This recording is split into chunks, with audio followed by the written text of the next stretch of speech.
is innovative. From the carbon fibre monocoque to the central driver position, McLaren threw the book away when they designed the F1. Then they wrote a better one. The F1's monocoque chassis is incredibly lightweight, only 100 kilos all told, which posed a significant challenge because carbon fibre and fiberglass aren't great insulators. So, McLaren lined the entire engine compartment with gold.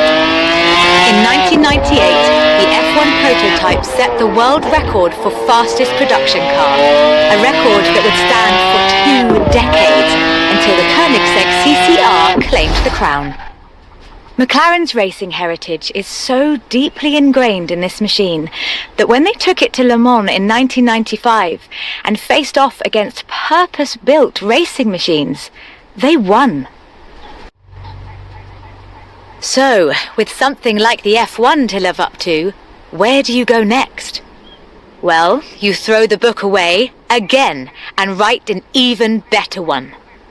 The result is the McLaren P1, a hybrid electric sports car that stands head and shoulders above the F1. The P1 GTR will hit 60 miles an hour in 2.4 seconds. That's 0.7 seconds faster than the F1. That's an eternity for a supercar.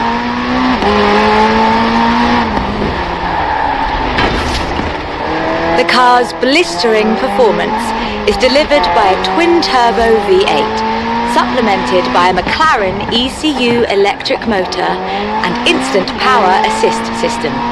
And they do mean instant.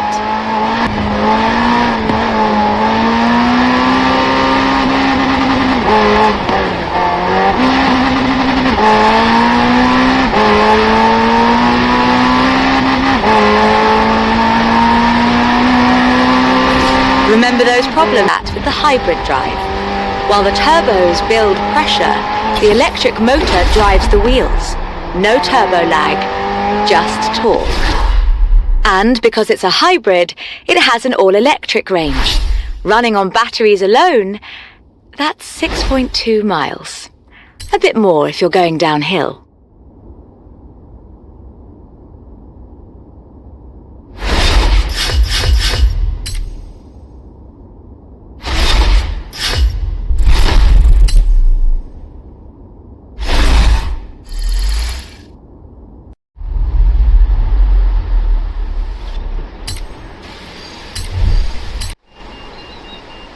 I quite like sleeper cars. Did Alex ever tell you the story of what we got up to in Colorado? There was this sleeper car competition, you see.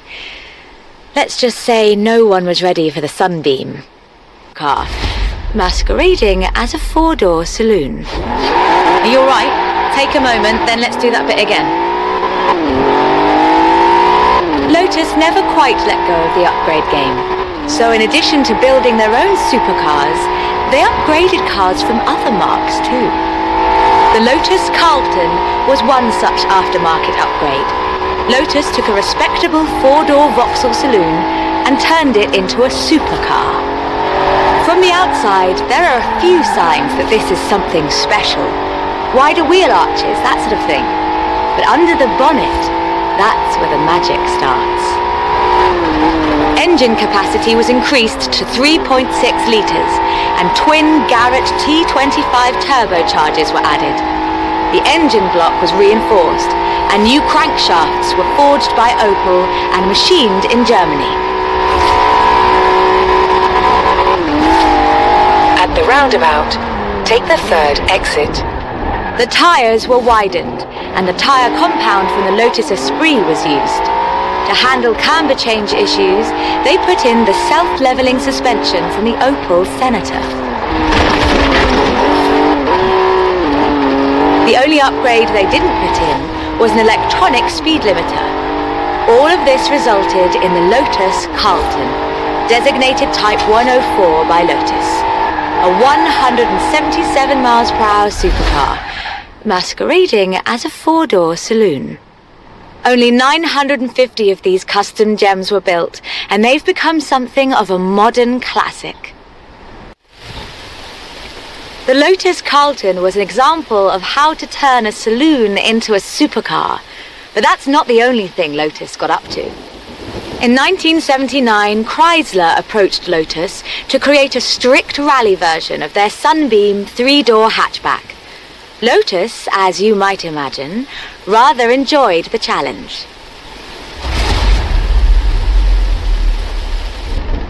They took the rear-wheel drive hatchback and changed everything that matters. They stiffened the suspension, improved the anti-roll bars, and widened the transmission.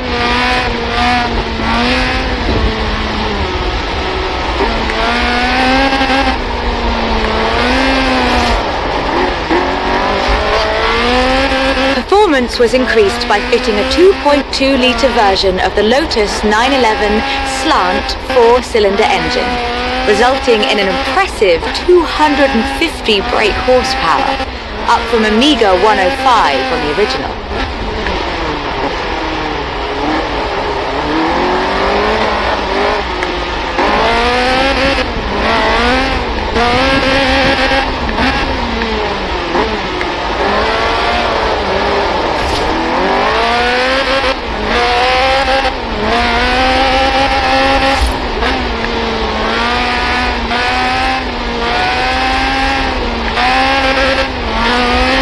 The Lotus Sunbeam was revealed to the public in 1979 in Geneva to widespread praise in the motoring media.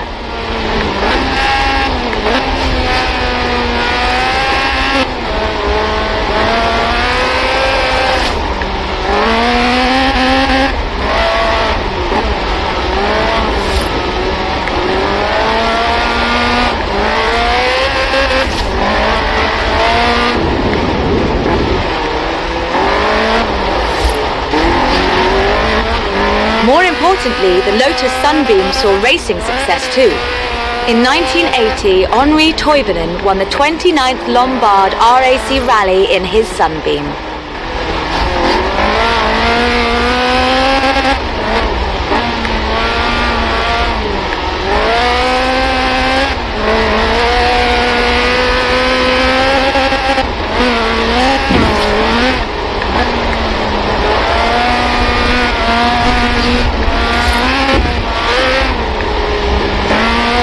It almost makes you wonder if Lotus should do more conversion. It's a silly question, actually. Lotus should do more conversions. In fact, I'll call them right now.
I honestly think these might be some of the most beautiful cars in the world. And the story of how it came about is, well, really British. Get in the car and let's get this segment.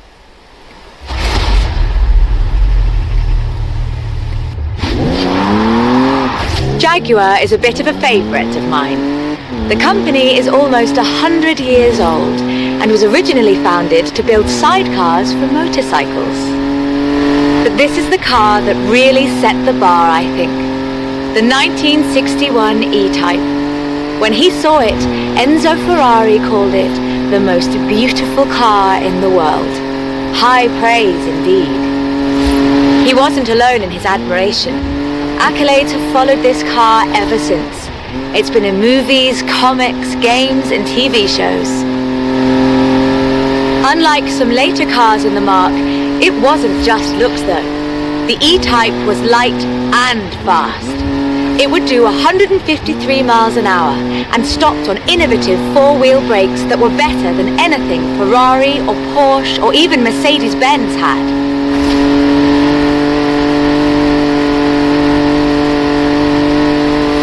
It was solid too, with a design based on the D-Type that won the 24 Hours of Le Mans 3 years in a row.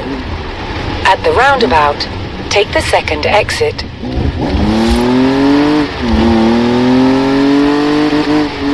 Turn around when it is safe to do so.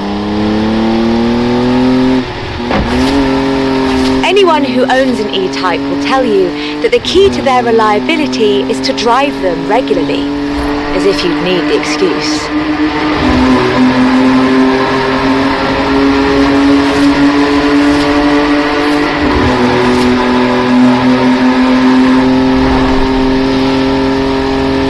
About 2,500 were built, and they're a common sight at auto shows, and surprisingly reasonably priced.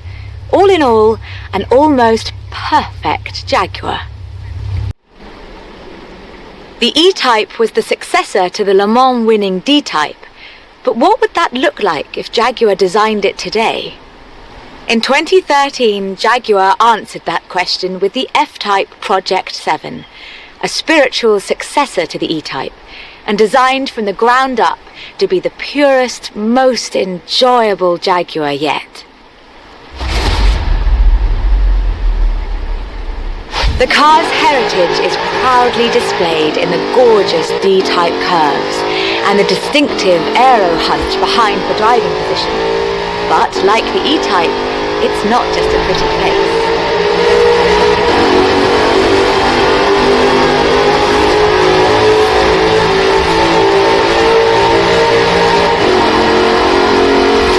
By a 5-litre V8 supercharged engine.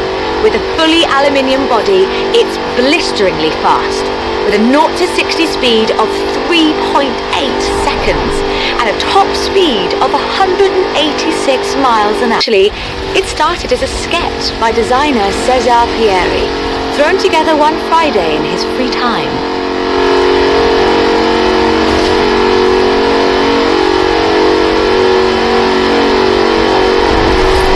Jaguar's design director, Ian Callum, saw the sketch in a thumbnail on César's computer during a meeting and asked him what it was.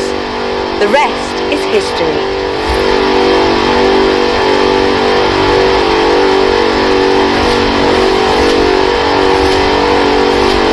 "250 Project 7s were built, as both a successor to the E-Type and as a celebration of Jaguar's victories at Le Mans.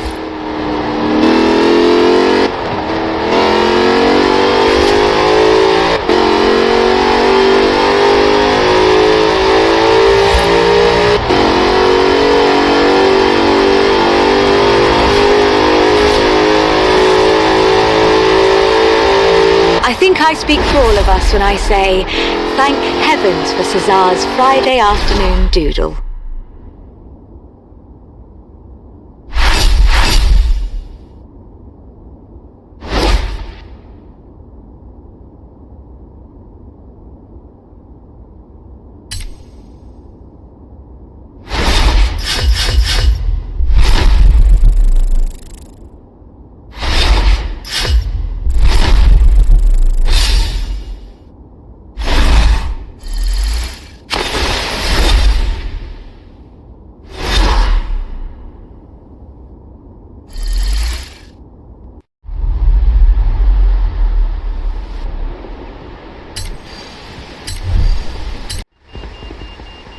We're almost done, but we've saved the good stuff for last.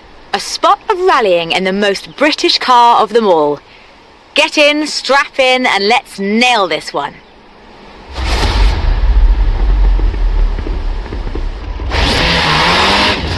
There is one car built in Great Britain that is, quite fairly, considered one of the most influential cars of the century. Turn left. It's a surprisingly spacious little city car with a side-mounted engine. It's an icon of popular culture. It's been built on every continent where there's a car factory. It's the Mini. The Mini Cooper S was built to be a performance machine, with deeper engines,